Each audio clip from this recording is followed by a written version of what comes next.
Evening, everybody. Thanks for joining us. This is a regularly scheduled meeting of the Marquette Township Board. Today is Wednesday, April 1st, and it's not April Fool's. This is a real meeting, 2026, and we're going to start with the pledge, if you'll join us. I pledge allegiance to the flag of the United States of America and for the republic for which it stands, one nation, under God, indivisible, with liberty and justice for all. Thank you. Roll call, please, Randy. Trustee Winslow. Present. Trustee Kidda. Here. Trustee Leighton. Here. Trustee Everson. Here. Treasurer Rickauer. Here. Clerk Rattari is here, and Supervisor Durant. Here. Staff present is Manager Kangas, our attorney Roger Zappa, our fire chief Dan Shanahan is here, our assessor Dulcie Ranta is here, and our alternate, and our assessing technician Janelle Ruff is here. Good. Thank you. Anybody wish to address the board before we get started?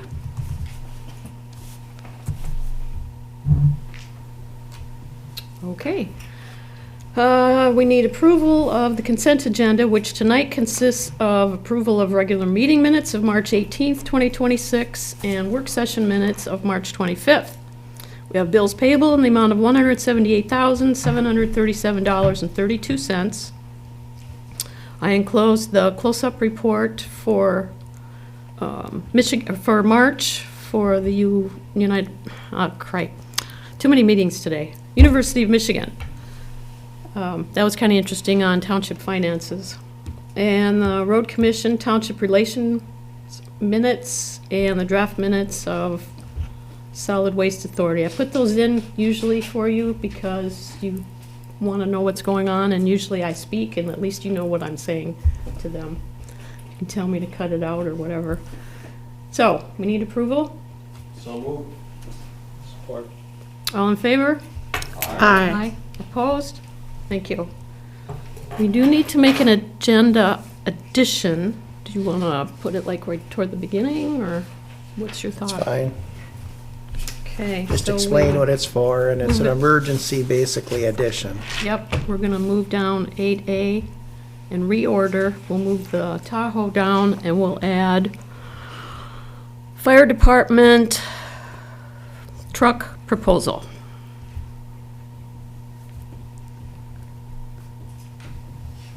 And anybody who knows me knows that I don't like to add late things to the agenda, but this is important. We'll talk about it when we get to that. It's gonna save us a lot of money. Yes. I move that we accept the agenda as amended. Support. All in favor? Aye. Aye. Opposed? Thank you. Okay, let's start with the No Cayman on. We have Jenny Kilpala here to tell us what's going on for their annual report to the board.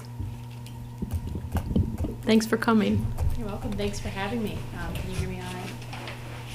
All right. Well, welcome, everybody. I'm Jenny Kilpala, the Interim Executive Director for the NTN.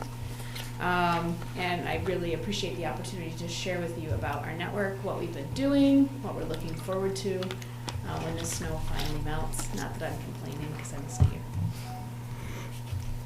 I wanted to, I know last year we touched on, maybe, where should I be pointing this, Randy?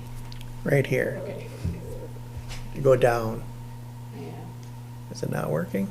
Let's see. Oh, maybe that's, I gotta do this. Try it now, there it goes. I know last year we covered in depth what we do, but I just wanted to remind you that we manage an extensive trail system, not just in Marquette Township, but we have 6 trail systems, some of which stretch up to Powell Township. We have relationships with a lot of government entities. And we have several key trailheads and trails within Marquette Township, including that fabulous new one on the Well Road. And our work supports recreation, tourism, and importantly, quality of life for the people that live here and for visitors who come and enjoy what we have. And you can see some of the work that was done last year. That was our trail day at the Well Road. And then there's Forestville. NMU used They had their first race of sorts, the season opener informally this year at Forestville, which is Marquette Township as well. So I wanted to give you a little update on 2025. Knowing that I am fairly new in this role, there might be some questions that I can't answer tonight, but we will do our best. We manage 150 miles of trail. So far for this year, which would be 2025-2026, we've groomed 210 days across all of our systems, and we hope to continue. We have about 3 feet of base at Forestville, so we'll see. If it ices up, it's just going to stay forever, so we'll see with the storm. But we're going to continue to groom as long as we can. We have about 1,300 logged volunteer hours. Our volunteers tell us what they've done, and that's for all kinds of trail work, including on their own. Some people adopt trails, and sometimes we have trail work days where we have several people go out and work on trails. We've hosted 7 major events in 2025, including the Marquette Trail 50 out of Forestville. Marquette Trails Fest goes onto township property. And the No Cayman on Ski Marathon, which was as big as ever this year. Again, our numbers just keep growing with those events as more and more people get into silent sports and come to Marquette County for our events. We also offer year-round trail access. As I mentioned, we groom in the winter, we have summer, and then we have that shoulder season, which is a moving target this year. So the highlights for Marquette Township in 2025, we were very busy around that township trailhead. The pictures to the left show that new walking only loop that we built. It's called Doggone It, like a dog on it. So a lot of people have been using it to walk their dogs, and just to walk. It is a walking only trail. We're asking that bikes not use that trail. There's a lot of other trails that they can be on, and that's unique to us. Normally, hiking and biking and running is allowed on all trails, but this one's foot traffic only. Queen City Running really enjoyed a lot of work days where they brought people to build that trail. That's who you see in the photo. To the right is the Van Den Boom pump track. Over time, as it's used, all of the berms kind of get pushed down from use, and because it's a dirt track. So crews went in there and worked on that and put it back to its beautiful condition. And so it's really great if you haven't been able to see it. We are planning to be and maybe host a little event at the Marquette Township Days. Is that what it's called? Community Day. Community Days on August 1st. So I'm hoping to put something together to feature that and encourage people to come use it, tell them it's there.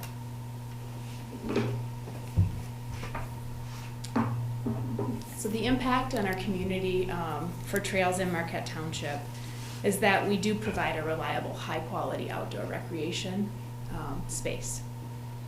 We have everybody from the NMU Nordic team, which you'll see who go and win NCAA titles and the region titles, to our high school team who just brought home the Michigan State Championship, your local high school team. The MCIC students practice, the mountain bike team, and they also, I believe, are the current champions. We have increased use in the winter season. We've seen triple the rentals at Forestville this winter for skis and fat bikes and snowshoes. And so we just have a lot more people that want to try it out and who are willing to come out. I'm still breaking down those statistics. A lot of those are NMU students, but we know that they want to stay and live here. So if they get attached to a sport and attached to a trail, that helps them be a community member that wants to volunteer and give back. So we're able to get them as a student and hopefully create a volunteer for life. We attract a lot of visitors, as I mentioned. Our daily use, the South Trail parking lot, the Well Road parking lot, those are full at 10 a.m. on a Tuesday all summer. It's not always those Saturday days that you think about. Like a lot of people probably think weekends, but we see that the visitorship where people are here for a whole week, where they're staying in a VRBO, Tuesday, Wednesday, Thursday, they're out there in the middle of the day before it gets real hot, or maybe around 6 and 7 o'clock once the sun has cooled off a little bit. we also keep stewardship of those trails. We really do our best to mitigate impact on the natural resource by providing a trail, so that people can use that and not just kind of go wherever. And that helps because we can maintain certain corridors. We do have some things we'll need to clean up this spring. Hopefully the melt isn't such that we have any flooding down by the dam, but we'll deal with it if we do.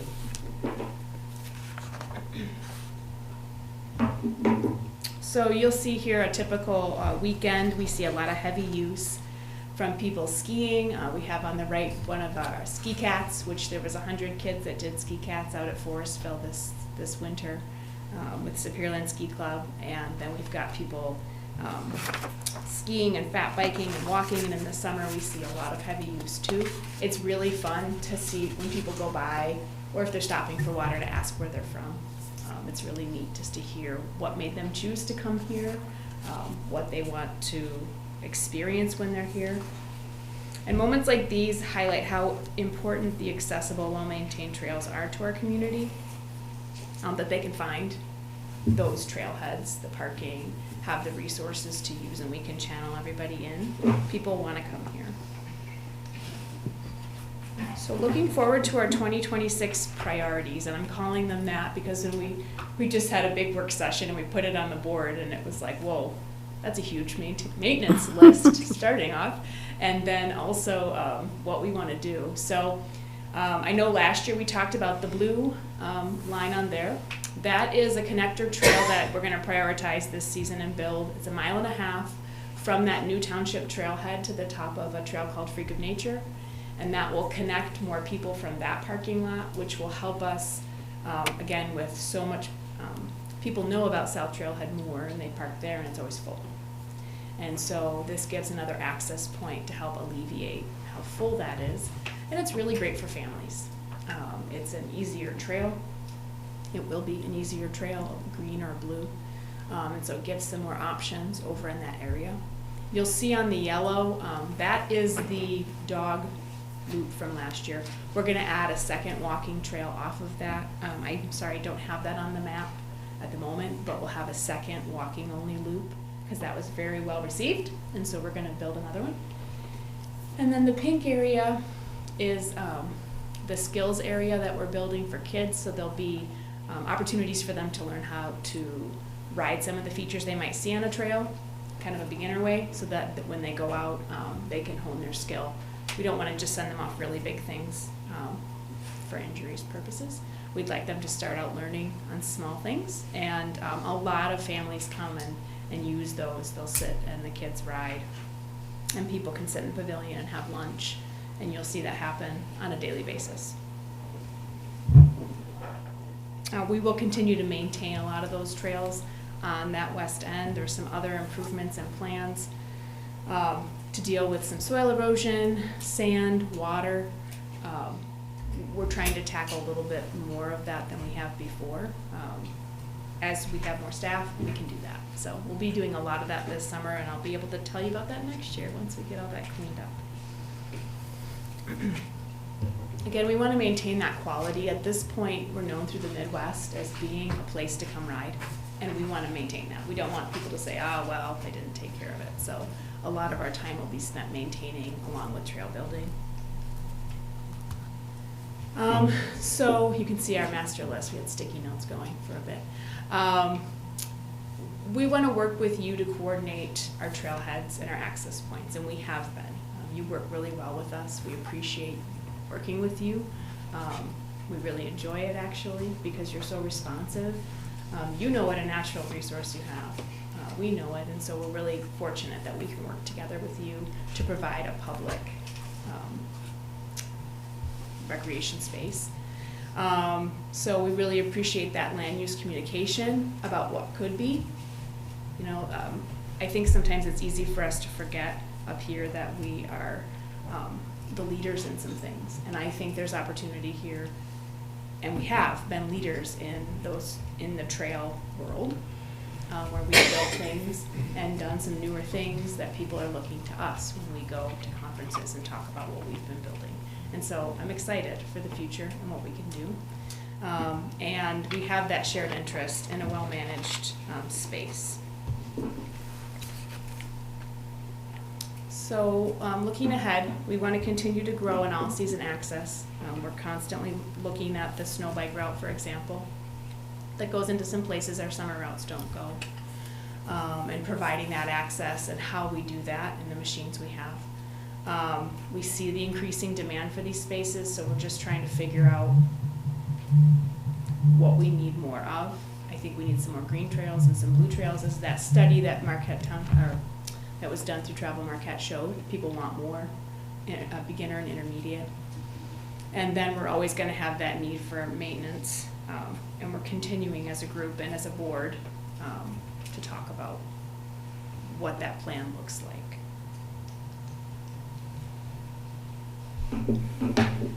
Like I mentioned, our team feels supported every step of the way when we've worked with the township, both the board and the employees, for that township trailhead. That project is just really so special. We love it there. It's a great place to ride and hike from if you haven't. And so I just want to thank you for how great it is to work with you. We work with over 65 landowners, of which you are one.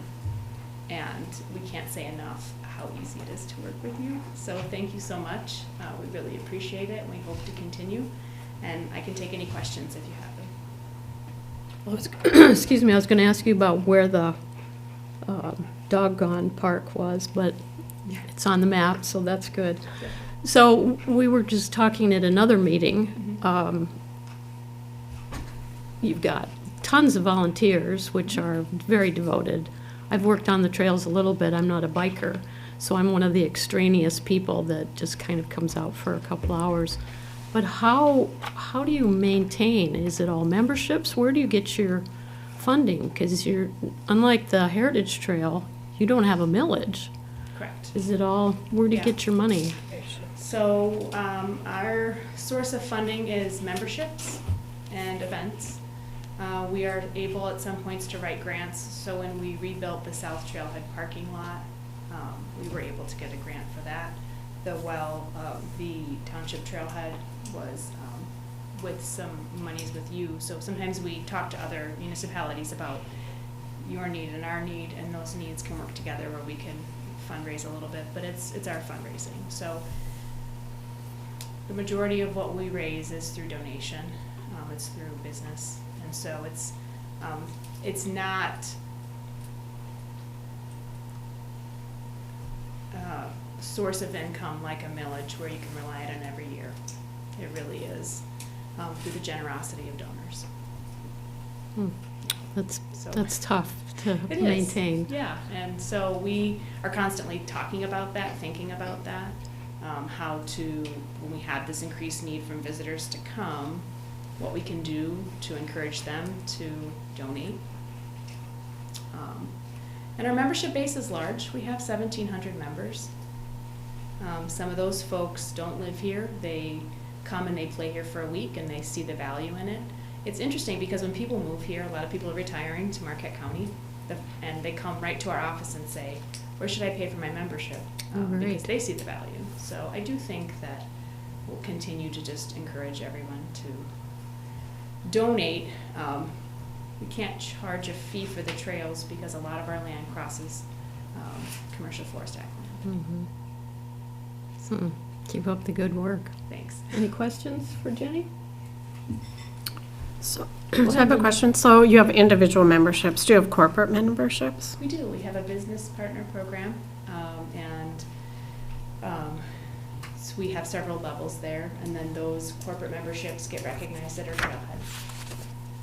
Okay. So, yeah, if you know anybody interested, we're always happy to talk to them.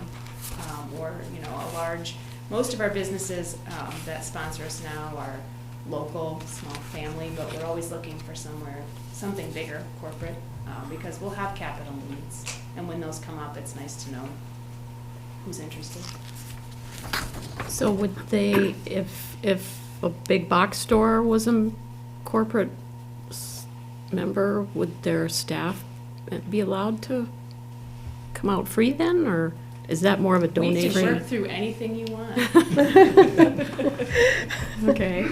Yeah, I mean, we want everybody to use the trails, and like I said, we can't charge, we just ask people to become members so that they can support it. It costs us, to put it in perspective, to go from our Forestville Trailhead to 510 and back is 26 kilometers. It takes our groomer 8 hours. It's a $300 per time run. So I don't have the snow bike grooming one offhand.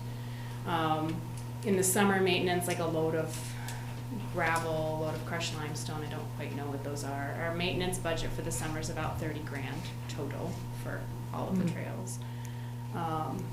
Yeah, so we have real costs for sure. Big costs, yeah. Okay. So thank you, we do appreciate it. Okay. Any other questions? Okay. Thanks a lot, Jenny. Appreciate it. Okay, next up is Ms. Cambenzi, who is a candidate for the 38th State Senate seat. 38th. You got it. Okay. All right. Well, good evening, Chairwoman Durant and members of the board. Thank you for allowing me some time to speak to you tonight. And thank you for what you do. I served for 10 years in local government, started with the Planning Commission and moved on to the Charter Commission and then up to the City Commission. And it really is the backbone of what I believe all government should focus on in the state of Michigan. After that, I served 4 years as the state representative in the 109th and have now announced as an independent candidate. So just to reintroduce myself and kind of why I want to step back in and run for this office, it's simply that people cannot afford to live. Whether you're young, old, in between, everyone is having a crisis on being able to afford the basic necessities. So whether you're a student just graduating, looking for a job, trying to pay your student loans off, many of them are losing hope that they'll ever be able to find that job in the UP especially, and be able to buy a house and raise a family here. A lot of parents that are trying to help their children are having to spend and dip into their retirement funds to help make sure that they can at least get a start. And a lot of people who are retired have felt the crunch of inflation and are at the point where they're spending twice as much as they planned on spending, and they're worried about running out of money. So where this intersects with local government, it's that state government really hasn't been a great partner. And having served in local government and then state government, I think it's time that we get back to the basics. We do a better job at revenue sharing. We can't keep passing on to you the burden of fixing the roads, fixing their water and sewer infrastructure, and having you go out to the residents and increase those prices. So what does this look like to me? I think our state elected officials need to be able to push up on federal officials. Housing. We simply need to get Wall Street out of the single family housing market. There's no exception. This shouldn't be allowed. And it is infiltrating into the UP. If anyone has talked to anyone, if anyone themselves has tried to buy a house, you're now competing with cash buyers, people that can walk in and put cash down on the table at 20% higher than what that housing price came in at from the assessors. I think that's something we can all agree on in a bipartisan matter. Healthcare. Here's a great example of a Democrat and a Republican working together. The Warren-Hawley Break Up Big Medicine Act. We got to break up the monopolies. Right now we have insurance, we have the pharmacy benefits managers. They're all owned by the same companies. There's no competition.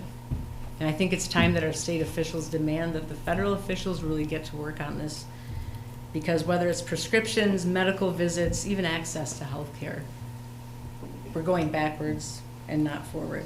And a great example of this, when I was in office as a state rep, I had an insulin bill because we were finding that there was no incentive for pharmaceutical companies to come up with a discounted rate, let alone a generic. And I was one of 20 representatives in 20 states, again, bipartisan, Democrat, Republican, that said People are rationing their medicine because they can't afford it. People are dying. And even though my bill didn't pass, only 1 or 2 other bills in the state passed, what happened is we put the pharmaceutical companies on the spot, and they couldn't answer why we don't have a generic and why a drug that was, basically made almost 100 years ago, patent was given free by the gentleman who actually discovered insulin, costs $600 every 3 months for people. So now we have generic insulin, and that's an example of state officials pushing up on the federal officials to get serious about this stuff. And one that is near and dear to my heart, coming from a family with civil engineers, prioritize federal road funding and rebuilding your water, municipal sewer systems. This is something that the feds actually put in 50 to 75% and even more in some instances to help you build these. And it's falling all on you, 100%. Very little state money coming, very little federal money coming back to you. And you have no choice but to go and raise rates on people. It's criminal. So that's another one. Next, I'm going to focus on local control, because I think this is really where our local officials need to be, I guess, on alert on what's coming down the pipeline, how you can push on your state and federal officials, and what we need to do. Public schools. Lansing keeps wanting more and more control.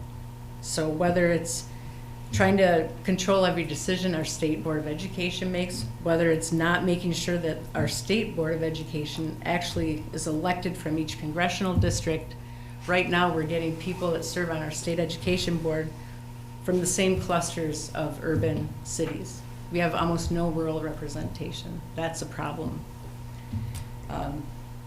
There's legislation every month that ties the hands of our local administrators and teachers. I think it's time that we listen to them and, again, bring the locals up to actually help make those decisions, not the other way around. We need to overturn the 2023 energy law that takes away local zoning when it comes to solar farms and wind farms. This is another instance where the Public Service Commission that is not elected, it's appointed, has total control over whether or not those come into your communities. That's wrong. The dark store tax loophole, this is something we've been working on for at least a decade or more, and there really is no excuse. You have Democrats, you have Republicans that both want to get this done, and I really hope that you will help pushing more on that as we get into the next election year, because this is something that at first it was just our small communities feeling it, but now our larger communities are feeling it. And I just hope you don't lose that voice, because you guys have been leaders on that from Marquette Township from the beginning. And I just want to commend you on that, but let's keep going. Data centers, they're coming. And they're talking about your communities like this, whether you know it or not. There is a push right now to have state control going out over all of the local communities in the state, where the state will control who gets to talk about it, where they think it's best to go. And I urge you to stay on top of this. I urge you to actually hold some town halls on what this looks like. Escanaba just did one. Because if we don't stay in control of it, Lansing will be glad to take it over. So I'll end with this. People ask, why run as an independent? I think I'm at my wit's end watching the two parties fight each other. I served in the Democratic Party down there. I'm tired of the parties punishing people when they vote their district, when they stand up for the people and what the people want versus what the parties want. The UP is vastly different than Lansing. It's vastly different from where that party leadership sits and what they want. And I group myself in with everyone that's having a hard time with the decisions being made and how hard it is to live day to day and make the decisions on what you spend your money on versus being able to enjoy life. So with that being said, you've probably heard me talk about disappointing my father when I first announced to run. But he gave me probably the most valuable advice, and that is, if you want to do a job like this, you just remember that you took a step down, and you just agreed to work for everyone that voted for you or not. It's really the people at the top, the politicians at the bottom, and we are true public servants to where it's not our agenda, it's not special interests, but we really do serve to help you and help individuals solve the problems that matter to them most. So just want to thank you for your time, and I look forward to seeing you and working with you over the next couple months. So Thanks, Sarah. thank you. Appreciate you coming. Yes. Good luck. Yeah, thanks. Okay. Speaking of community, anything you're hearing from the public? That's good, I'm guessing. I've had a few meetings to share with you. The Lake Superior Community Partnership had a meeting last week. They're announcing that as of May, I don't know an exact date, there'll be 3 flights to Chicago from United.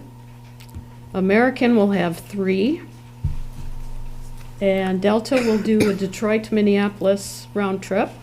So that's expanding the airport quite a bit. On a different tone, you might remember that I mentioned something about a pattern book.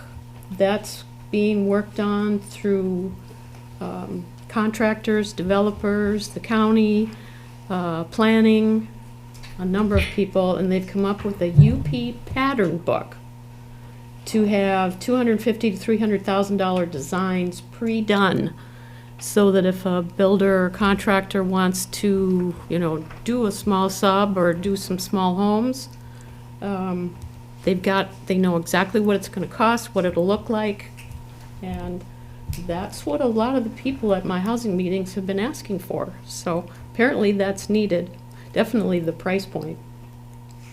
They also talked about healthcare, because they're finding that the younger generation is having some serious illnesses. And the one type that was mentioned was colon cancer, which seemed kind of different for 20, 30, and 40-year-olds.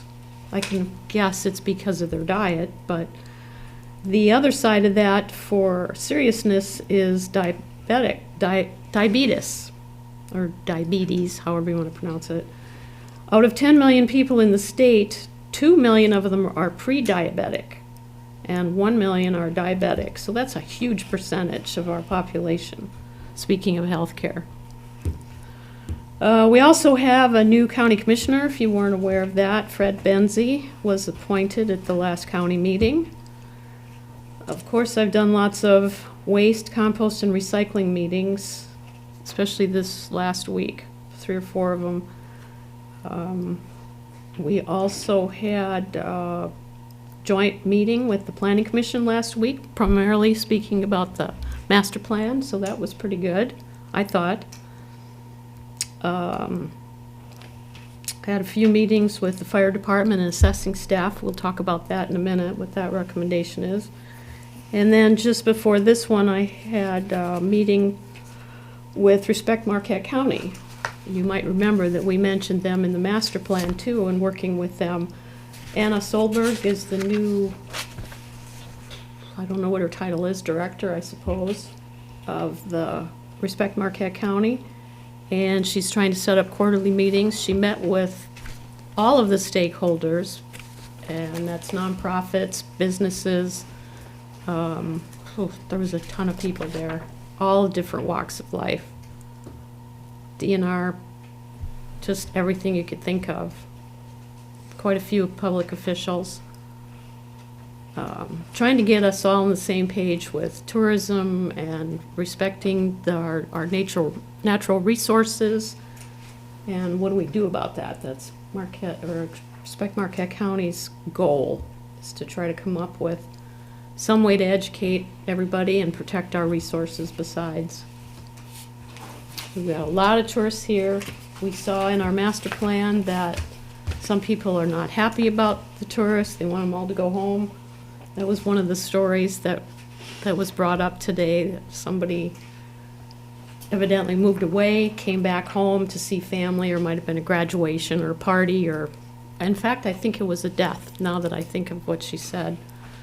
Anyway, somebody wrote on their car, "Go home," because they had an out-of-state plate. So there's that tension, you know, between locals and tourism.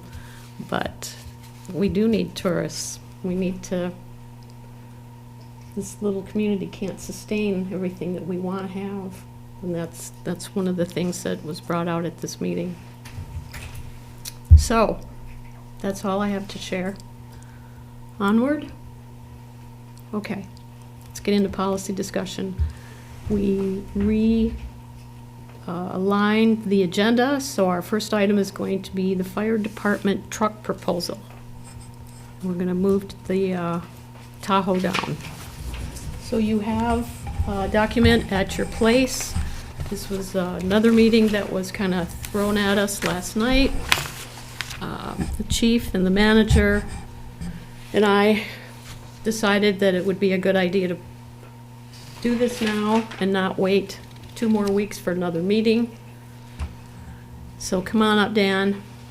You and John can explain why this is so important.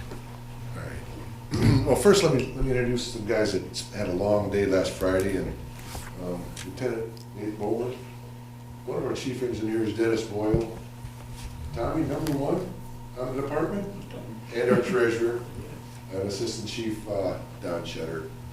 And then Ned is with our Reliant company, and he's also the fire chief in Negani City. Okay, great. And operations manager with 131 or something some title like that.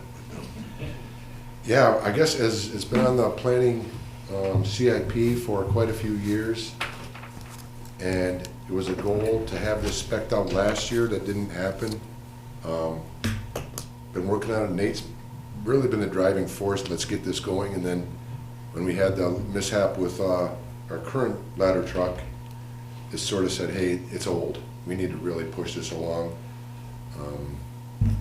I think the timing's good for us. I mean, obviously, we'd like to have all the money in the bank. We don't. I guess we're going to move on and see what you say. We do have a little bit. We have 25% we can put down. Well, the Something reason like that. for And bringing the this up expedience. tonight, Well, we kind of got deadlines yeah, with that's pricing. huge. The deadline, yeah. We were sort of debating on a truck, which style of truck, and I think everybody's 100% in agreement on the particular type of truck we're going to get, and that's the 100-foot platform bid mount. And this is a 30-year truck. I mean, it's not. We got to project what's going to happen in the township in 30 years. And we're expecting a little bit of something maybe over 30 years. And our current truck is 32 years old. So it'll be 35 years by the time we retire it, I'm sure, or that we get rid of it. So we do have to plan ahead. And the reason we can get this truck a little bit quicker, if it's a stock truck, let me preface it with that. So there's no special, it's not custom in any way. And if we get this truck ordered, the dealer, Reliant, gets so many slots. They have 1 slot left for this truck, for this style of truck. But any of the dealerships that Reliant is a part of would be allowed to get this truck. And there is a price, of course, as always, a price increase May 1st. I didn't know that. Yeah, we just Okay. found that out the other day also. But then we got the numbers.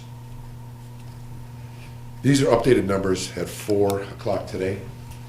The date on the letter is still February 24th, but it's April 1. It does say, the first sentence does, I believe, say April 1. Yep, even though the date on top is February. Yeah. And I guess, John, or maybe you can explain, Manager King, can explain a little bit of what we're looking for tonight, possibly? See if I can get it right. I know, that's, yeah. we had anticipated having this proposal presented to you in bid form tonight so you could accept the bid.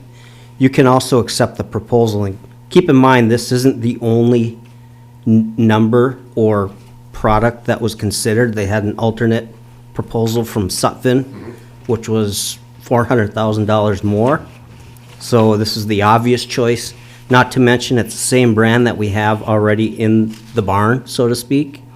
It's the most local manufacturer, and I think that's part of the reason why some of the cost is reflected in the final number too, is they're practically local, being from the Green Bay, Appleton area. So it is the lowest proposed cost that the department has received. And I would recommend that you accept this proposal and authorize staff to work with bond counsel to prepare a resolution for your consideration at the next meeting, along with a formal purchase agreement that our attorney would have a chance to review for us. And that resolution authorizes us to go out for bids for an installment purchase agreement to fund, call it 1.5 million. They have about a $500,000 in their equipment fund from the millage that they've been saving up the last couple of years. That would be about a 25% down payment. I think that's a really good start. And then Act 99, which is what allows this installment purchase agreement, allows up to 15 years. We talked about funding this over 10 years. That way we're hopefully getting back in line with having funding available for the pumper. Right, Dan? Tanker, correct. Tanker, sorry. Yes, yep, Pumper was just replaced. yep. I'm obviously not in that business, but that's why Dan has to stand there to correct me. So the recommendation is to accept the proposal from Reliant Fire Apparatus for the contract purchase price of $2,023,248.72 to be paid out of the fire equipment fund, of which 25% will be a down payment from existing funds, and the remainder to be funded through an installment purchase agreement as authorized by resolution at the next meeting, which is April 15th. The clerk got that all verbatim if somebody wants to make that motion. It's recorded. It's only a couple $1 million. You don't need to discuss it. But that was the reason too for, I understand that this is late coming to you, but like I said, the guys went down and had a long day Friday and got to verify that, yes, this is the truck that I think we should have. Yes. Oh, yeah, 18 months availability if we get it in this Yes, slot, right? Yes, yep. Versus the 4 years, 48 months, correct. Yep, getting this slot, yeah, thank you. Yep. 18 months for this truck or 48 months if we don't get this slot. Right. And that was the other reason for discussing it tonight, because that slot could go to anybody. Right. No pressure, right? No, I know, I know, and it's a lot of, I understand 100%, I do. So, Is that slot being held a little bit for us? We're under that impression, yes. When we were at Pierce last week on Friday, they are basically holding it, waiting for word from Reliant Okay. on that from us. With the caveat that we were also told that that friendly hold is running out that time frame. If you sign the Right, then that it's agreement, going that out will till the 15th. till your next meeting. Right, when we actually get the purchase agreement, right. contract. Well, we've talked about it for long enough, We have, and I did, yeah, I'm sorry, Dan. we gotta get off the pot. I know, yeah. This is a Hard for stock me to- truck. Big chunk of change. The spec package is 13 pages long. 300 and some items? And we're pretty certain that they miss something that has to be included. So this does include well, it's not 2%, it's 2% plus or minus contingency, $20,000. So this amount is a not to exceed amount. If the contingency isn't needed, it will be less than that. If the contingency is needed and it's in the full amount of the 20,000, it has to come back to you anyway because it exceeds either mine or Dan's purchasing authorization. So I think it's probably a pretty good compromise. This late in the game, a 2% contingency is actually pretty low on a $2 million purchase, especially when the specs are 13 pages long. But I think it's a pretty good, safe number. And either way, if we get into that contingency, unless it's half or less, it's coming back to you no matter what. We haven't really had a chance to look at this. How many man cab is that, 6? It's a 6, yeah, and we did, we've had a similar spec sheet for what, well, February, March, just say beginning of March. We've had a good month. This has changed a little bit, but we have had a month to look at it, and we've been meeting quite a bit and going line item by line item, making sure, and we've had questions too, obviously. Because I don't know if everybody has a spec sheet in front of them, but a lot of those are, who it's Greek to us too. I got one big question. Uh-oh. Being that it's not a color? spec truck, what color is it gonna be? Told you. Didn't I tell you? Yeah, yeah. Is it gonna have an orange stripe? Oh, yeah, no, and that, it will be like our new truck, Okay. like the previous truck. Okay. That we're guaranteed. Okay. Yeah, we We can't. don't wanna start, you No, know. we can't. No. If we get this slot, right? Otherwise, it's If we probably get the slot. 5 years to get an orange one. Yeah, right. And, yeah, So, Go ahead, Linda. so just to explain, because the public is gonna be listening to this and they're gonna be going, what are they doing? What are they replacing? So explain to the public what truck we're replacing and why we're replacing it. we have a 1994, it's a Pierce also, 55-foot ladder truck, and it's strictly a stick. Parts are no longer, there might be a few parts left if we do have breakdowns or repairs are needed. I guess that's our biggest reason. It's been a very, very good truck for us. Recently, we did have an engine issue, which is currently in the shop, and we're hoping to get back either tomorrow or Monday. But it's a 32-plus-year-old truck, and parts are coming. And Ned Corey, he has a truck, I think it's a year or two older than ours. To get the ladder, you can't get parts. So we're at that point. I mean, we've taken good care of it. It's inspected every year and tested every year, and our ladders always pass and our pumps always pass, but it's getting time, because if something did break, there's no parts. That's the biggest reason. And we've had it on the agenda, well, on the CIP, I believe, for 4 or 5 years, so we've been sort of planning for it. It's been And it's discussed time, as long like as I've somebody been said, here. it's time. How many taxpayers are out there driving a 32-year-old vehicle? Right, yeah.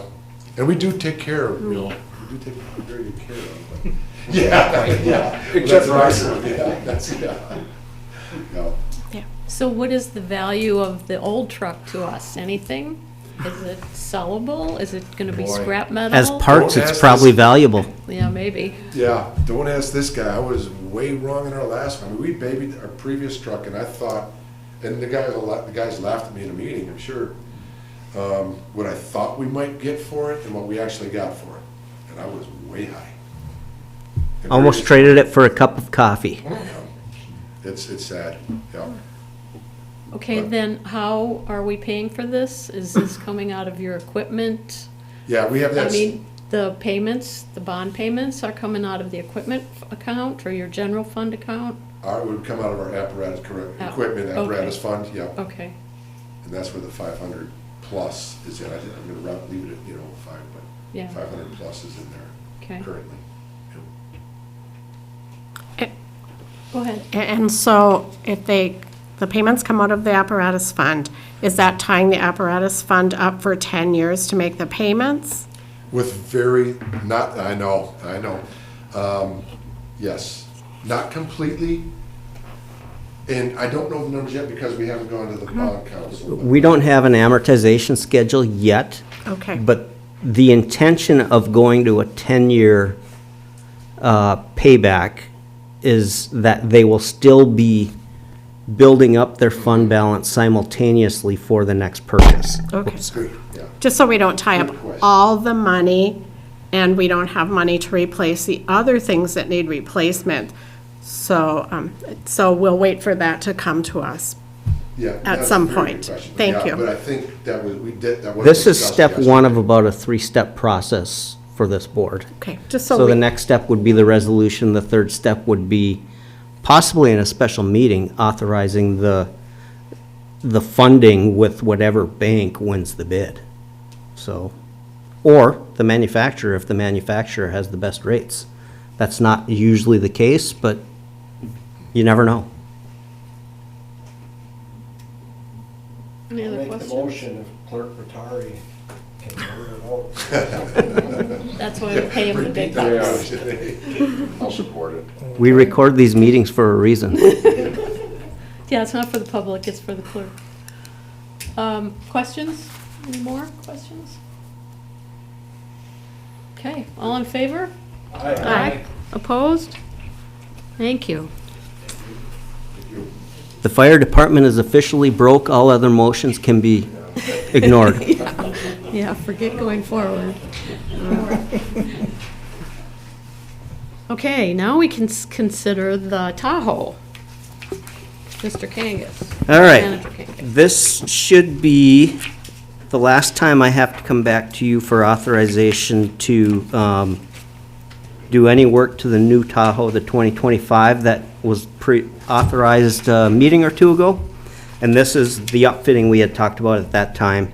It does exceed my purchasing capacity, so I would need your authorization to have these parts ordered and then installed. So moved. second. Questions? I got one. Sure. Me too. Is everything being stripped off the old one that we can possibly use? Yes.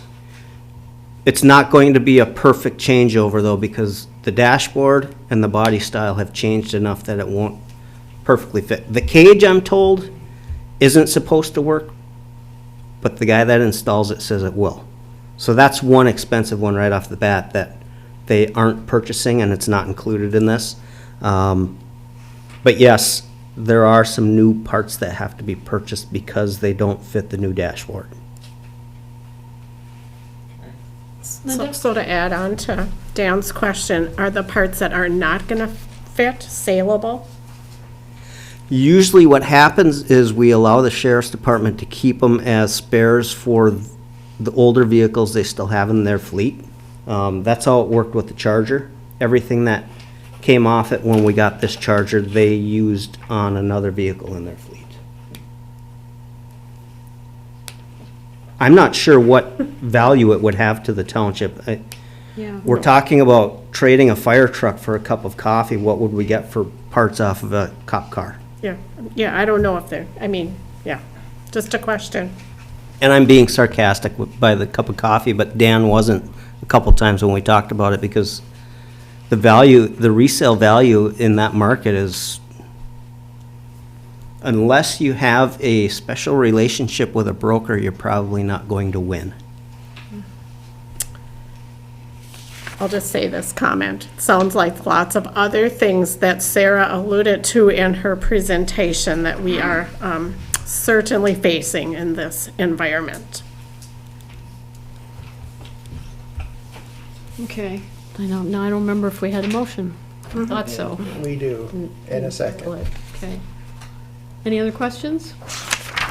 All in favor? Opposed? Thank you. Okay, something new to think about. Consider assessing department recommendations. You've got the memo in front of you. Kind of a two-part. Do you want to come up? I thought you were going I will, but that way if you've got questions. to. You know, I don't have a filter, so I was trying to be good. This was, lots of meetings for this too. Trying to understand it, explain it, justify it, pay for it. It's kind of different. So just for the public's, pleasure, in case they don't have a packet in front of them, the idea is that the assistant treasurer or assessor, Janelle, would transfer into a half-time position and use the other half of the day at the fire department. I remember asking the fire chief a few years ago, do you need somebody to help you in the office? I mean, I don't know what they all do over there. I don't have a clue. I wouldn't want to presume. But it just seemed like if we have all these trained, educated, certified people, to have them doing clerical work, if it isn't necessary, maybe somebody else could do it. The advantage we have with Janelle is that she's also a firefighter. I don't know if you've kept all those licenses and EMS and everything up. Not EMS, but all the others, yeah. But it's the knowledge base, to take somebody off the street and hire them to do even a fire department job would be a challenge, unless you found somebody like her that had the background.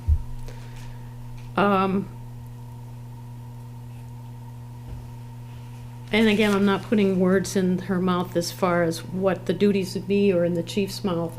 That's way beyond me. But we know from our last meeting, I think it was, the topic of fire inspections came up, and that allows the people who are trained to do that to go out and do that. And the best part about that is that we can charge for them. So there's an income side to that, a revenue stream that could be boosted. We are doing inspections, but just not as many as we should, especially as new companies, new places open up. So it's kind of a 3 or 4-legged stool. From the assessing side, that's the fire side. From the assessing side, especially having the new modules in BS&A, that has allowed Janelle to get everything so caught up and so well documented that it isn't as necessary either to spend as much time. The old software was our challenge. Now it's in the cloud. So there's a lot of less restrictions on it. Even board review, she was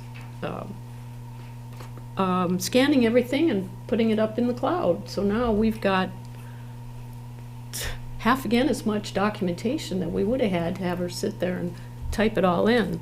So her job is more streamlined now. And because it's in the cloud, she could be sitting at the fire department, whenever. I don't want to diminish that job, answering the phone or, I don't know, whatever, and doing the assessing stuff if that need be. She might not even need to be in this office, or vice versa, I don't know. So there's a lot of moving parts to it that could be worked out, and that's up to, obviously the fire chief and how that happens. We also know that with the AMAR report that has to be done to the state, or the audit rather, 20% of the township has to be touched as far as pictures and information and updating and sketches and whatever other documentation. So that's something, again, that could be done at any location, either location. So because of the way this is so much easier to do, there's less pressure and responsibility on Dulcie from the assessing side. So she is willing to make a reduction in her wages to accommodate another change. It's a good thing this is recorded because, and maybe I'm not the best one to explain all of this either. We know that somebody needs to get out, and we've talked about this from sharing with the planning committee side, planning department, having a person be out in the field assessing these buildings, all the properties, the residential we're talking about, not commercial. And sharing that with the planning side. We talked about that. We have a job description written up. We talked about wages. We did, I don't know if we actually had interviews, but we had candidates and we got applications and we started that process. The year got away from us last year and it ended up not working out. So the change in the assessing, or I should say the assessor's wage, would allow us to pay for an assessor person to be out in the field. Typically, you don't want one person to go anyway. We need to have two, so we've tried to figure out, like last year, Dulcie's working full-time, contracting with us. How do those two get together and get out in the field? If we hire a contractor to do the assessing in the summer. Field appraisals. Field appraisals, yeah. Thank So, you. Site inspections. Yeah, I said assessor, pardon Yeah. me. No, Yeah. you're right. Well, I meant someone to assess, is, I guess. Verb versus Visit and inventory. versus a noun. That person can have whomever they want go with them whenever they want. So they're not as restricted with office hours or a vehicle or a second person. They've got a little bit more freedom. It's a 1099 position is what we're thinking. And this can change. This isn't not locked in by any means. If somebody's got some ideas how to do this better, but we have talked about it quite a bit. Then anyway, that person would get a 1099 and be responsible. We'd have parameters set down. Dulcie knows which area would be done first. Reports can be printed, checklists, documentation. They would probably get paid like everybody else every couple weeks, but they'd have to submit, this is what was done, you know. So it's been thought through. Dulcie did a good job. I'm sure Janelle helped structuring it so that it's not just, you know, give somebody a check and a pencil and a name tag and send them out. It's been thought through. What am I missing? May I add? Yeah, absolutely. The reason why I'm recommending that we go with an independent contractor or a residential appraiser to go out and do that is sometimes when you are very familiar with your community, your neighborhood, sometimes you're not seeing something with fresh eyes. So I'm really excited to have that opportunity to have somebody independent to go and kind of audit our records basically out in the field. So even though we have an audit that we do with the state, they're looking at our computerized records. So by having this option to have somebody going out and, you know, able to go through and look and to critique or to offer an independent view of our records to me, I'm really excited about that because then we know everything's getting viewed again and getting pictures and new sketches or just a different perspective on things that sometimes, I hate to say it, but we get stuck in a rut sometimes, even when you are looking at something, maybe somebody else would have a different viewpoint. So for me, I like that our records are gonna be checked and we're gonna be able to reconcile that, and that's one of the main goals, is keeping it neutral to the township cost-wise by working it out that it's not gonna be an expense and we're still providing all the services that we would need to do, but also getting an independent opinion of what our records look like, especially out in the field. John? If I might simplify this for your perspective, the majority of what was discussed is what I would consider to be administrative in function. The biggest question that I think needs to be answered here, if we were to go forward with this plan, is the board comfortable with the general fund continuing to pay all of Janelle's wages when half of her time will be spent at the fire department? And let me put that in perspective for you. In most communities, the fire department is a general fund activity. We have a separate account here because we have an Act 33 special assessment for operating and a special millage for their equipment fund. So we do budget it separately, but it is, in most instances, a general fund activity. From that perspective alone, I don't have a ton of heartburn about it, but I do think the board should weigh in on that part. The rest of it really hinges on how you feel about that point, because the rest of it makes sense. Well, and that's why I kind of went into detail, because this is really different. I wanted you to understand the concept and the rationale behind what's being suggested. And the money side of it is a benefit, I think, because we're getting more bang for the buck. It's cost neutral, period. Yeah. It's some of the information that the fire department gets from its inspections, pre-fire planning, the plan reviews, we can use in assessing. And since she has the skills and abilities to read the drawings, review it, she can populate that information in assessing as well. So, I mean, that was part of why this became a little bit more than just a concept, where we're wanting to bring it to the board for you to review and to consider, is the fact that it's just so unique in nature that we have staff available that can do this, that it benefits both assessing for populating information in, and also can work with the fire department for populating a lot of their database, you know. I don't know how else to explain it, I guess, but I think it's a win-win. Linda? So in my mind today, we don't know that she's gonna spend 50% of her, we don't know that that person in that position is gonna spend how much time in each place. So I think you have to give it that year, collect your data, fund it out of the general fund, and review it again in the future.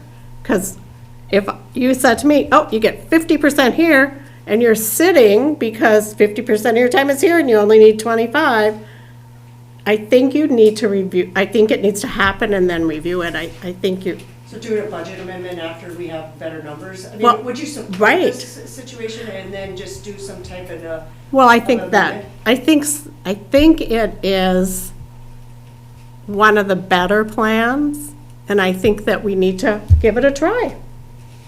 There's nothing wrong with giving things a try, right? Absolutely. Otherwise, we're gonna sit here and nothing's gonna We're move. not gonna get anywhere. Well, like John said, it's primarily administrative anyway, but because this is involving personnel and Well, and that's, departments yeah, and and budgets. and job descriptions and all those pieces, let's just get it going and then follow through. So With- really, like, with- if I'm understanding you, so just how my brain works, my spreadsheet wasn't set up that way in my head. So like if we end up going through it and it ends up being 33, we would just do a budget amendment out of the assessing budget to cover then whatever it would be, right? Well, how would you know what it's gonna be till Exactly. you do it? I mean, really? Right. Carl doesn't buy lumber till he knows what he needs. I just don't want this to be something that becomes a hanging point later. motion, Linda? I'll support it. I'll make that motion. and- Lumber? Yeah, but I think we need a year of data. I don't think we need 3 months. I think when I worked in the job that paid me, you can't make decisions based on a short amount of time. You need a year, at least, And we don't know. how my it's- opinion. And it depends on the activity in the township too. Yep. So I'll make that motion and, Okay.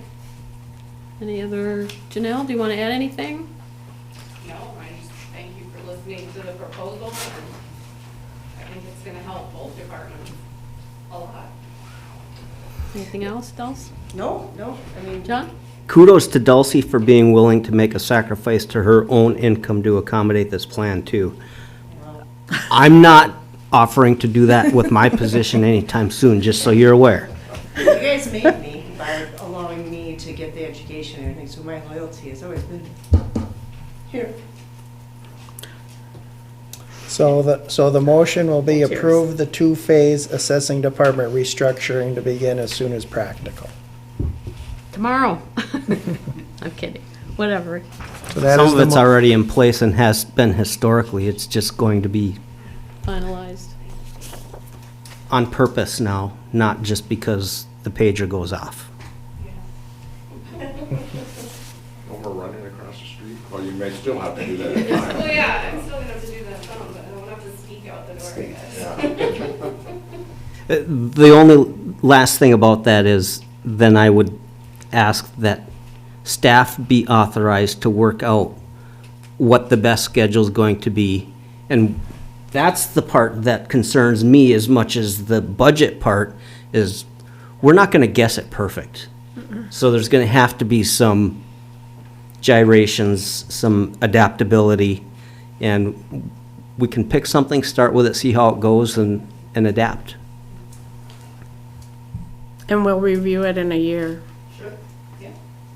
We'll see if we got the 20% done and how it worked. Yeah. Because we gotta do 20% every year. And you've already figured out kind of where you wanted to start anyway. It's all mapped out, you've already got the spreadsheet generated. Yep, I and all figured. marked by year 1 through 5. I figured. That's good. Spreadsheets, really? I know, I can't help it. All in favor? Aye. Opposed? Thank you. Thank you guys very much. Thank you. I'm excited to see how we can make it better. All right, the fire department's still here. Consider sustainability committee recommendations. Don, you can have this one. I already said the fire department's broke, we're done.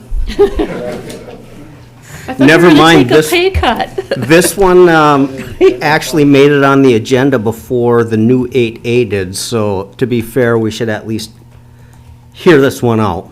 I think the committee put in some good effort on this, and if anyone from the committee wants to speak up, correct me, embellish, whatever you want to do. The issue we have is we added an ambulance service to the township and never had a good plan to staff it outside of Monday through Friday, originally 8 to 5, now it's 8 to 4:30. Paid on-call staff is getting burned out responding to calls after 4:30 and before 8 a.m. And we need to do something different. The options are as simple as handing somebody the ambulances, saying, here, they're yours, we're done having an ambulance. That's the cheapest option. I don't think that's what the voters of the township want, and I don't think the committee feels that way either. Or you find a way to staff it 24/7. It's not the most expensive option because we're not talking advanced life support yet. We're talking basic life support, which is 2 EMTs per shift. Correct? Correct. We're currently covering 40 hours a week, plus 24 hours on the weekends, with 2 EMTs. Easy math, we're leaving 80 hours a week uncovered, solely relying on somebody coming in off the pager. Correct. So the committee's proposal is to find a way to staff the ambulance with 2 MTs 24/7, figuring out how to cover that missing 80 hours by scheduling part-time staff. And using part-time staff is probably the most affordable way to do it, because now you're not talking the same benefit levels, and you're also trying to dig into a workforce that's looking for supplemental income that has jobs elsewhere. So the idea is not to get by with people responding in the middle of the night for $20 an hour, having to get up in the morning for the $30 an hour job. It's to have somebody scheduled for the whole shift, whether it's 8, 16, 24 hours. That can be dependent on who's available and who wants to work, really. And I say 24 hours because it could mean one during the day shift to free up. Remember, we talked about the fire inspections, free up one of those inspectors to not have to worry about the pager going off for an ambulance call.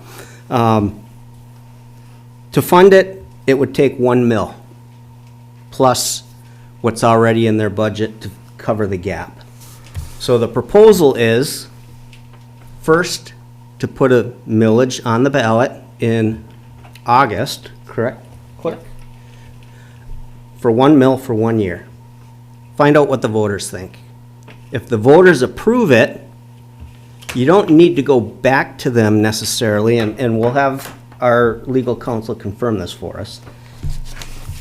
You can take their vote of confidence and reallocate it as additional revenue on the Act 33 special assessment moving forward. So the equivalence of 1 mil from a millage to Act 33, then you don't have to keep going back over and over and over again and having all these part-time employees and equipment reliant on a vote all the time. So let the voters make the first decision. If they say yes, you know what they want as far as level of service, then you can make it crystal clear in the future how you're going to fund it from that point forward. If it leads to another step down the road, we can worry about it at that time, but right now we need to cover the shifts we can't currently cover with the staff we're burning out. Some of them probably should be at home sleeping right now instead of sitting here, is my guess. I saw some eyeballs kind of. Maybe we're boring, too. So that's step one, would be Government is. the recommendation from the committee to authorize a millage in August. This is one of the other things we haven't talked to you about, too. 1 mil for 1 year for 24/7 EMS coverage, all right? The second would be, we can't really wait until January of 2027 to start staffing up. But we don't have the revenue yet either. So how do we start staffing up and pay for it? And that's basically requesting the township board for support from the general fund to cover this first year up to, it's in the packet, 200,000, of which 25 would be already in their budget because they're paying for some of those hours. Okay? So 100, up to 175,000, depending on how quickly we can get it staffed up. And that's going to be the challenge, is finding the bodies to take the shifts. Because right now we're starting with people answering pagers, going and finding the bodies, actually advertising, interviewing, recruiting, hiring, at a wage we believe we're already paying for that would be competitive in the marketplace, correct?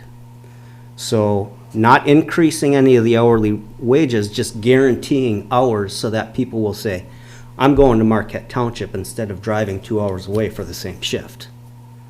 That's what we're hoping we might be able to capitalize on if you buy this thought process. Another out-of-the-box type thinking, hey? And this isn't my sales pitch, this is what the committee is recommending. How is that gonna work? I mean, I know how the day shift is now. Is there gonna be then 2 guys for a night shift? It would be 8 or 16 hours depending on what we can get scheduled from the people that we hire. Anywhere in that range, really. Think of it this way, if you've got somebody right now that has a job, might be working 4/10s, and they have Friday, Saturday, Sunday off, maybe those are the wrong days to ask, or, maybe Monday, Tuesday, Wednesday. Then they decide they want to come and work for us for, like, every Monday for a 24-hour shift. That would be one option. When you're looking at people who, right now, of the 30-some employees we have in the fire department, we have 3 full-timers. I'm not telling this to you because you already know. I'm telling everybody else. So those other 27-ish have full-time jobs somewhere. So the pager goes out at 3 o'clock in the morning, like it frequently does, for whatever kind of EMS, whether it's just a lift assist or shock or accident or whatever. Those people have to get up. Somebody's got to answer that page. They got to get up, get dressed, get down here, take care of the thing, whatever the issue is, do the paperwork, go back home for 2 hours and sleep so they can do their full-time job? So this is, if we can get maybe full-time people, maybe somebody does work 4/10s for us, or we make them 12-hour shifts or 24, and they don't have another job, you know, so we could have both. It gives us more flexibility in who we hire for what kind of a shift. So if we don't have a 24-hour, we might have 2 12s. So somebody wants to work a 12-hour shift, maybe every Wednesday, or maybe every Monday and Friday, because they work during the week. Or so that's going to be half of the challenge, is to try to figure out, or to hire, to fill the shifts. So when those shifts are covered, would they still need 27 or 30 pagers to go off to have all those people still? No, they'd be scheduled shifts. It would still be a call from Central. It's just the people that are working the shift will be the ones responding if it's an EMS call. Everyone else doesn't necessarily have to rush to the fire department. But they would still That's get- a protocol that they're still gonna get have to paid. work through. Yeah. But they would still figure get, it so out. they're still woken up in the middle of the night with the page. They wouldn't And have to they be. choose to go back to sleep, I guess. Yeah. That's something we can work out, like a 141, 142 does. Yeah. We can do something like that. Like the page would go off unless requested. But, I agree. Yeah, you're Well, I'm just thinking, then they're not being woken up, I and agree with you 100%. that's gonna save some money, but by them not responding and blah, blah, blah. They would still need support from the fire. yeah, yeah, yeah. Yeah. Yeah, so in my mind, that page goes off and 2 people go, but the other people that come have other responsibilities at the fire hall, correct? So you still need those people to come, but I don't think everyone wakes up anymore and goes in the middle of the night. And that's, if Dan gave us the statistics, we would be able to see that the number of responders in the middle of the night has decreased Way over down, the years. yeah. Well, they've aged, I quit. okay, let's be honest. Yeah, We so, don't have as many shift workers anymore either. right. Don't tell them I said that. But do you see, so I have advocated for a long time that we need to be 24/7 and we need to figure it out. And you can do all this on a computer program, you can plug it all in and push a magic button and it'll show you all the shifts. And we'll have an administrative assistant to help with that too. Who has knowledge about how it works, Yes. which is the huge benefit, and the some people institutional besides knowledge. You don't have to get to know the staff. Yeah. So the question, as I see it, is the community we live in, Marquette Township, willing to put forth $200,000 to have EMS in our community? And be able to respond? And what, I don't think there's any question. so that's That's what for it the is, remainder of right? this year. Yeah. The remainder of this year would be about Hundreds, 200,000. The full year is a little over 400? Three. 371, and I'm trusting Don because he's been almost spot on without Kim's confirmation on his number crunching, so And if you levy one bill that goes to the voters, it's also can be levied on personal property taxes that are on like the businesses for the equipment, as long as it's not a Fire Act 33 that requires a special assessment district for that's only on real. So if it's a millage base where it's worded that way, you also can collect it on personal property for the equipment on businesses. So that's a little bit different on your tax. that would have an impact on the special assessment amount then, because it wouldn't be the exact equivalent of 1 mil, because the special assessment's only on real property. But it would be the first year we could Yeah, get just for it. this first year, so if you Yeah, go with the voters and the ask them first to one. pass a millage, it would be on all taxable property in Marquette Township. So it'd still be over 180,000 though, right? Not all of it. It'd be lots For 1 more. mil, I think our taxable value was. No, I mean on the personal property, Oh, personal property. because the cap is 180 right now. No, so our personal property taxable value was around 12 million, 12 or 13 million. But it would be on It would All include the that. personal property? Yep, everybody that Whoa, receives a tax yeah. bill, if it's the millage that's worded the way that you're proposing, they would all pay that millage. So it's not just the real property owners, it would also be on the big box equipment, you know, anything that they were reporting on personal property. Just when you're doing the Special Act 33, it's only on the real. Right. So it just makes a difference when you're looking at numbers. Did I We will have time. misspeak at all? Did I get it right? Right, I'm just clarifying. Sorry, John. We will have time to figure the rest of that out. We have to get going if we're going to get going. Otherwise, we need to look seriously at going the other direction, and that's not providing the service at all. I think that's the ultimate reality. This has been an issue for a long time. I was just gonna ask you. I remember meeting with the fire department a couple of years ago and talking about this issue, and it hasn't gotten any better. We need to do something. So I would make the motion that we would get this ball rolling, that we would get the language put together for the village request for the ballot, and then also the other part of it is a pilot program. We've got to see if it's going to work. You know, we've got to see how many people are going to be willing to sign up and work. I mean, we might fail on our end before it ever gets to a vote, you know, we just don't know. We got to try it. We got to try something because we're not doing it the way it is right now.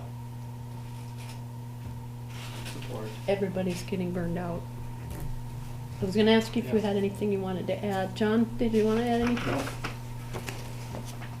Just one note, and what's really changed a lot, when I first started on this department, 80% of us work shift work. There's probably 2 people left that work shift work. Sure. So I mean, those people that had all that free time no longer exist on Monday through Friday, you know, 8 to 5. And that's made a huge impact on what's happened to us. Makes sense. The only other thing, and I think it was where you were originally going, Mr. Everson, was this plan would allow the fire inspectors to do their fire inspections. Taking them out of the EMS equation and allowing them to do their job. So that does put a part-time EMT on the day shift Monday through Friday to allow that to happen.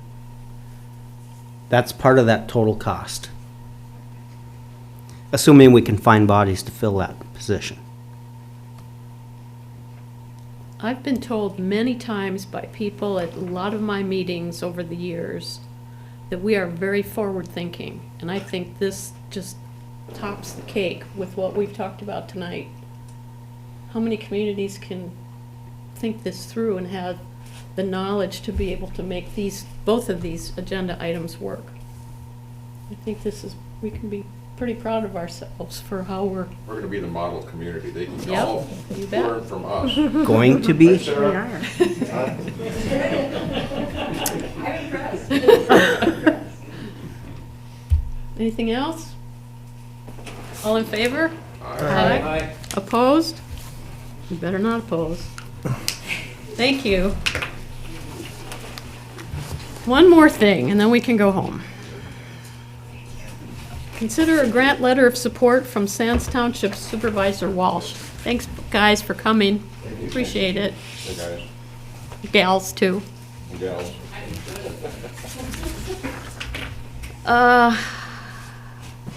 The deadline for this is tomorrow. It's funny how every time somebody wants a grant letter, it's got to be done right away. So I didn't even retype anything or make any suggestions. I just said, okay, the clerk sent it to me. I told her I'd put it in the packet.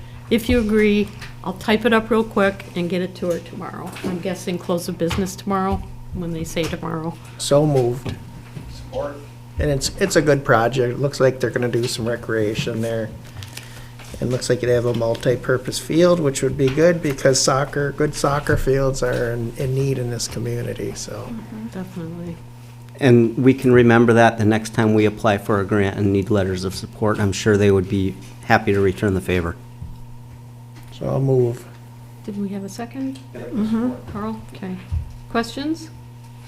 All in favor? Aye. Opposed? Thank you. Public comment? Anybody want to share anything?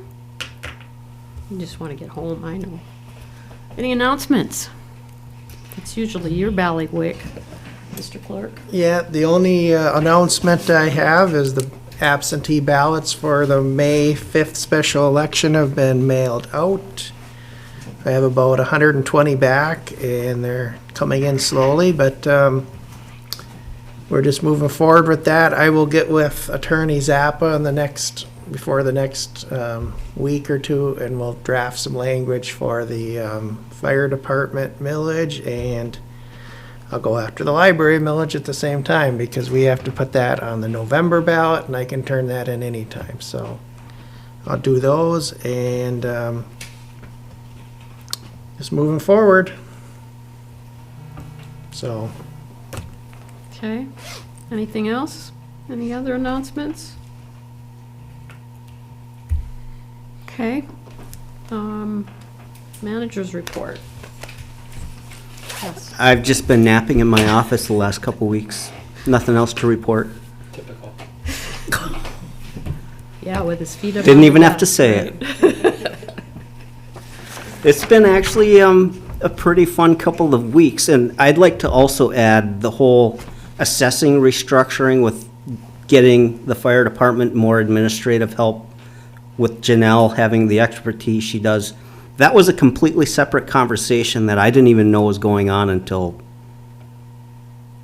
a week ago Friday. Yeah, last week. So Lynn's the ringleader in all this. She's the only common denominator between the fire department sustainability committee and the assessing restructuring. And I don't even know if she recognized the true value of the whole package until maybe tonight, like I did. No, I figured it out last week. I was excited. Three of us were like little schoolgirls. This is gonna work.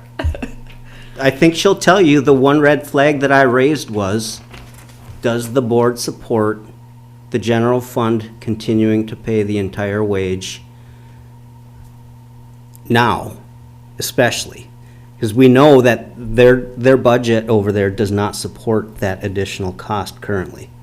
Why else did we have to ask you for support for the EMT coverage, right? EMS coverage. So I will not take any credit for it other than maybe help organize the thought process. And I can tell you at times I was probably a little overwhelmed myself because a lot went into this, and I think everyone should give themselves a pat on the back, including Greg Sharp and Don Shetter. Don's number crunching, he'd sit there on his phone calculating numbers, and then Kim would come back and say, yeah, that's really close. I can't do that. So he's got a skill set that I don't, but he's not my replacement, just so you know. But that's why we work so well together. It's just amazing, the knowledge. It's just a good, well-oiled machine. Right people on the bus and in the right seats on the bus. I think that leads to the best success if you have good communication. And that's a big if, because it's never perfect. Yeah, we work at it, but that's okay. So what else have you been doing? I'm kidding. Um, How about there's been more, but the Dropbox? Did you guys figure out anything if that would work? we have for the not, library? until the snow's gone, I don't think we're gonna Okay. spend too much time on that. Okay, that's fine. Kudos to, I think I already said this last meeting, but kudos to our building and grounds and public works folks for cleaning up after that storm. And even since the last meeting, there's still cleanup going on. Some of the snowbanks out here in front, we were just clearing this week. I say we, I didn't, I just suggested maybe improving the clear sight distance coming out of the driveways. The tall banks are just so scary still here, and maybe a little more coming tomorrow, but looking at some road issues caused by the last storm, analyzing those, dealing with private contractors on the highway, moving snow onto private property, because they got the same problem. Tracking down who permitted the work, making sure that that's communicated so the snow goes back when they're done working in the area, and I think that worked out pretty good today. And that's just a matter of chasing down the right people to get the right information, to get word out to the field, hey, when you're done, put the snow back where you took it from. Because they don't want it right in front of their building, so. Short of looking at my calendar, I don't know that I have anything more to add. Fire truck, definitely, the ladder truck was the last couple of days. Well, last week, too. Oh, Yeah, the ladder but- truck, yeah. I was thinking you meant just fire department. Do we have any update on the city water project? Not that we can talk about yet, Okay, publicly. okay, that's fine. Any questions for John? We should have something by next meeting. Okay. You want to review our motions, please? Yep, the consent agenda was the first motion approved as presented. The second motion was the approval of the regular agenda as amended with the township ladder truck as A to A, and then we renumbered the rest. That was approved. The third motion was to approve the township ladder truck proposal, and that was approved. The fourth motion was to approve the 2025 Tahoe upfitting invoice. That was approved. The fifth motion was to approve the assessing department recommendations, and that was approved. Sixth motion was to, for the fire department sustainability committee recommendations. That was approved. And the seventh motion was to approve a grant letter of support from Sands Township Supervisor, and that was approved. It's a good business. We don't have anything for the next agenda. We got 3 weeks though, so that's, or no, 2 weeks. 2 weeks. Yeah, it's the 15th, sorry. But those millages, for the millage for August is gonna have to be done before, by the next meeting, because that time frame is starting to close. That was the other reason we had to add that. Yeah. Not early, but I mean, to talk about it now. Yeah, so. Okay. Comments? Anything else from the board? Yeah, I Linda? just have a couple. Since we now have a new county commissioner representing our area, maybe we can invite him to come, so Absolutely. he might, yeah. We'll So make it a if you're point able for the to. next meeting, yep. The other thing is, I did listen to what Sarah said about the data centers, and I think we might want to put that somewhere so that we are on top of it, because I've been reading a lot about them as well. And the third thing is, I think it's a really cool project with everyone working together.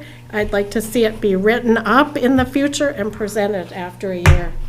I think we need to take credit for all the things we're doing here, and why wouldn't we present that out into the community as a whole?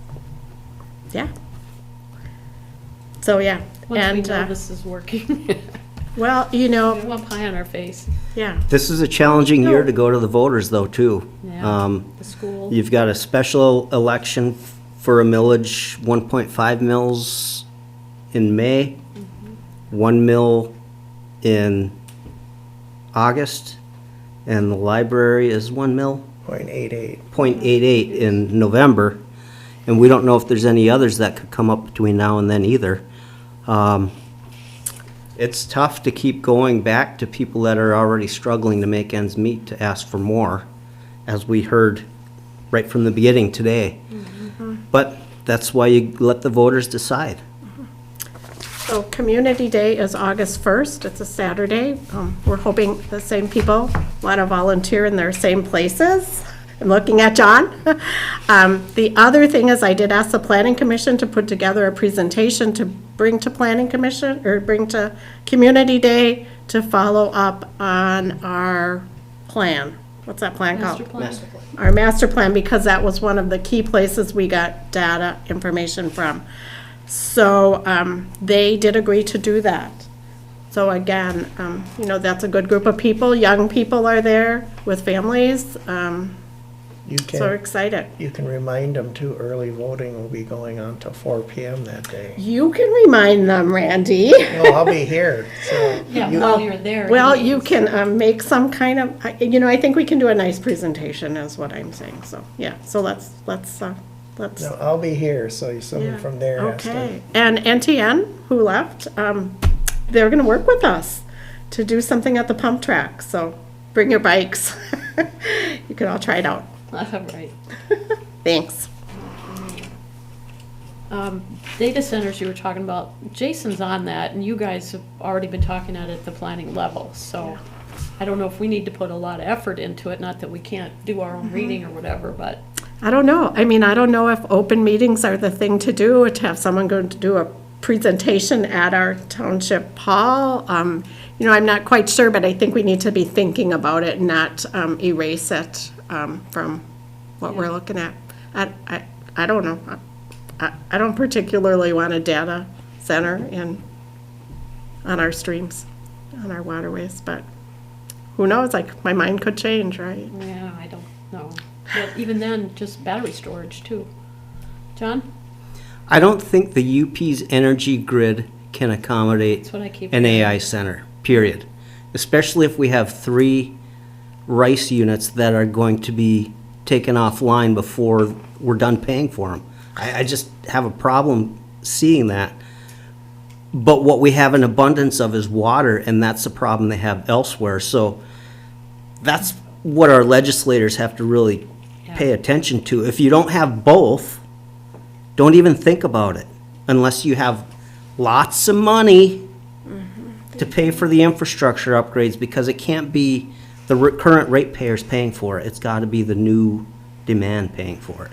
That's why Cliffs has the deal they do with We Energies in Negaunee Township with that rice unit. Those rice units, there's multiple there. The partnership talked about that at that last breakfast. And the consensus, I guess, would be in the county is that we probably wouldn't see any data centers because, mostly because of the terrain. Yeah, the water is a biggie, but they apparently now, I didn't know this, they put the equipment in the water. I thought they were using it to cool it, but they're actually cooling the pieces of equipment and they leave it in the water. So now they have hot water.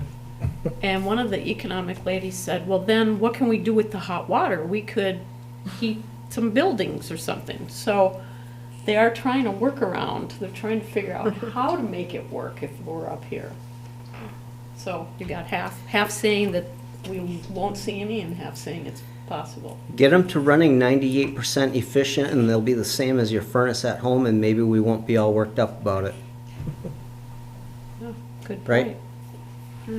And maybe 98's an exaggeration, but over 90%, because that's a lot of resource demand for those Yeah. facilities. Okay, what else? Dan? I have 1/8 and final motion. Okay. That we adjourn. Oh, shucks. We're having so much fun. All in favor? Aye. Opposed? We are adjourned at 7:13. Thanks, everyone.